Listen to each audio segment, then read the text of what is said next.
মানুষ মনে করে ঈমান এনেছি বলেই সে জান্নাতে যাবে, আসলে তা নয়। আল্লাহ তাআলা সূরাতুল আনকাবুতের মধ্যে বলেন, আহাসিবান নাস আইয়াতরাকু আইয়াকুলু আমান্না ওয়া হুম লা ইফতানুন। মানুষ কি মনে করে যে সে বলবে আমি ঈমানদার, আমি তাকে পরীক্ষাই করব না, তাকে আমি জান্নাত দিয়ে দেব, এত সহজ হয়ে গেল? অথচ পূর্ববর্তী সমস্ত জাতি যারা ঈমানদার, ঈমান এনেছিল, প্রত্যেককে পরীক্ষা করা হয়েছে।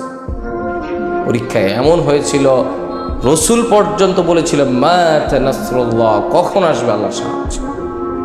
আল্লাহ তাআলা অন্যত্র আয়াতে বলতে বলেন, আম হাসিবতুম আন তাদখুলুল জান্নাহ, তোমরা কি মনে করেছো তোমরা এমনি এমনি জান্নাতে প্রবেশ করবে?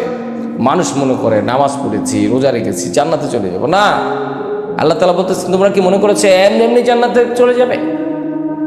ওয়ালাম্মা ইয়া'লামিল্লাহুল্লাযীনা জাহাদু মিনকুম ওয়া ইয়া'লামাস সাবিরিন। অথচ এখন পর্যন্ত জেনেই নেই তোমাদের মধ্য থেকে কোন কোন ব্যক্তিগুলো আল্লাহর দ্বীন কায়েমের জন্য সংগ্রাম করে, জিহাদ করে, এবং কারা বিপদ ধৈর্য ধারণ করে। এটা না জানার আগ পর্যন্ত আমি কাউকে জান্নাত দেব না। আল্লাহ নবীর সাহাবী যুগ যুগ ধরে ঈমানদারদের পরীক্ষা হয়েছিল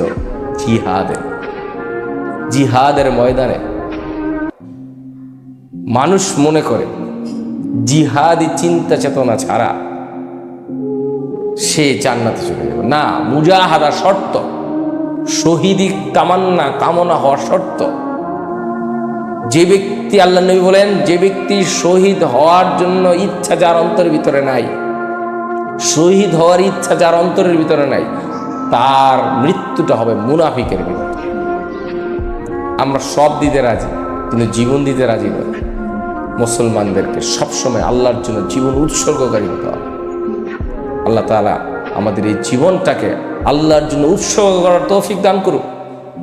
হযরত ওমর রাদিয়াল্লাহু তাআলা আনহু সবসময় দোয়া করতেন, আল্লাহুম্মা রযুকনি শাহাদাতান ফি সাবিলিক ওয়াজআল মাউতি ফি বালাদি রাসূলিক। আল্লাহ তুমি শহীদের মর্যাদা আমাকে দান করো, শহীদের মৃত্যু আমাকে দান করো। সাহাবীরা বলতো, ওমর আপনি অর্ধ পৃথিবীর খলিফা, আপনার শহীদ হবেন কিভাবে? তখন তিনি বলতেন, আল্লাহ যদি চান আমাকে এইখান থেকেই শহীদ হিসেবে কবুল এবং মঞ্জুর করে নিতে পারে। ঠিকই তার দোয়া কবুল হলো। একবার ফজরের নামাজের সময় আবু লুলু আল মাজুসি, ওই ব্যক্তি হযরত ওমর রাদিয়াল্লাহু তাআলা আনহুকে ছুরির আঘাতে শহীদ করে ফেলেন। ছুরির আঘাত করলেন, এক পর্যায়ে তিনি শহীদ হয়ে গেলেন। তার দোয়াকে কবুল করলেন আল্লাহ তাআলা। এটা আমাদের কামনা বাসনা থাকতে হবে।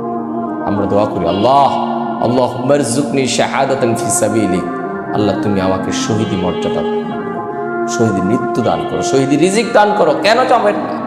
হাদিস শরীফে আসছে, শহীদি মৃত্যু ব্যক্তির, শহীদ হওয়া ব্যক্তির রক্তের ফোঁটা দুনিয়ার মধ্যে পড়ার আগেই তার জীবনের গুনাহগুলো ক্ষমা করে দেওয়া হয়, জমিনে পড়ার আগেই তার জীবনের গুনাহগুলো ক্ষমা করে দেওয়া হয়, মৃত্যুর যন্ত্রণা থেকে তাকে মুক্তি দেওয়া হয়, কবরের আযাব থেকে তাকে মুক্তি দেওয়া হয়, এমনকি হাশরের মাছের এই কঠিন পীড়াদায়ক আযাব থেকে তাকে মুক্ত করে জান্নাত নসিব করে দেওয়া হয়।